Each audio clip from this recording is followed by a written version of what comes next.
Aconteceu na Ponta Negra, na zona oeste de Manaus, a primeira caminhada pelo Dia Mundial de Combate à Diabetes. O movimento tem o intuito de chamar a atenção do poder público para a falta de estrutura na saúde pública, para conseguir o tratamento. O grande problema está na marcação de consulta, porque a gente tem que fazer um exame chamado glicada, a glicemia glicada, né?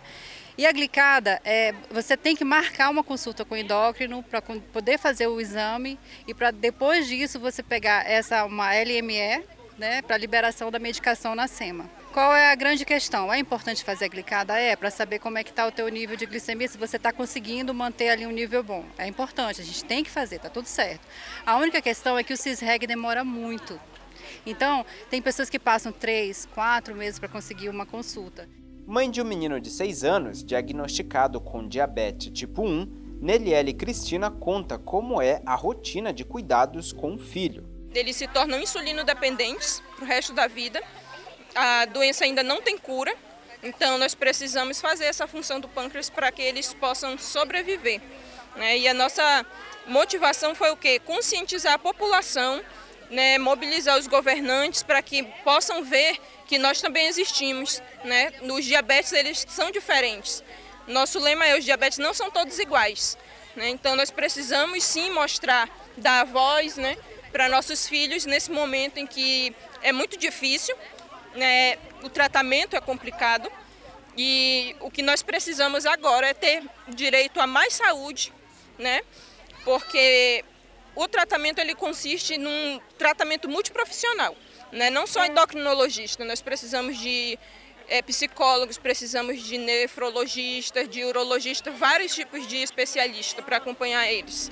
A doutora Júlia Fernandes explica a diferença entre os tipos de diabetes e os cuidados necessários. Quando a gente fala de diabetes, a maior parte das pessoas pensa no diabetes mais comum, que é o do tipo 2, que é o mais frequente em adultos, em idosos, que acontecem com pacientes sedentários, que tiveram um hábito alimentar muito ruim e que tem um histórico familiar forte para diabetes também.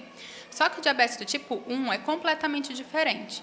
Ele é um diabetes autoimune, que acontece então por uma desregulação do corpo e que essas pessoas, que em geral são crianças e adolescentes, ficam completamente sem produção de insulina, que é um hormônio super importante para manter a regularização do açúcar no sangue, né?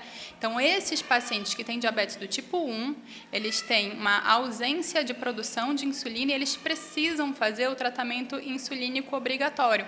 Eles não têm possibilidade de tratar com remédio oral, por exemplo. O filho de Cristina usa um dispositivo para monitorar a glicose. No entanto, o equipamento não é ofertado pelo SUS, mas facilitaria muito a vida de quem tem o diagnóstico do diabetes tipo 1. Atualmente, embora a insulina seja distribuída pelo SUS, os sensores de glicose não estão disponíveis. Então, seria muito útil que esses pacientes tivessem acesso aos sensores de glicose, porque eles ajudam a fazer uma monitorização contínua, como a gente já diz, né, pelo nome, sensor de monitorização contínua de glicose. É possível que a gente veja minuto a minuto como é que está se comportando a glicemia no sangue dessas crianças. O diabetes hoje ele não é visto e ele precisa ser visto. Assim como ele precisa ser visto, ele precisa ser também desmembrado dos outros tipos de diabetes. A diabetes tipo 1, ela não é a mesma coisa da diabetes da minha avó, um exemplo, né?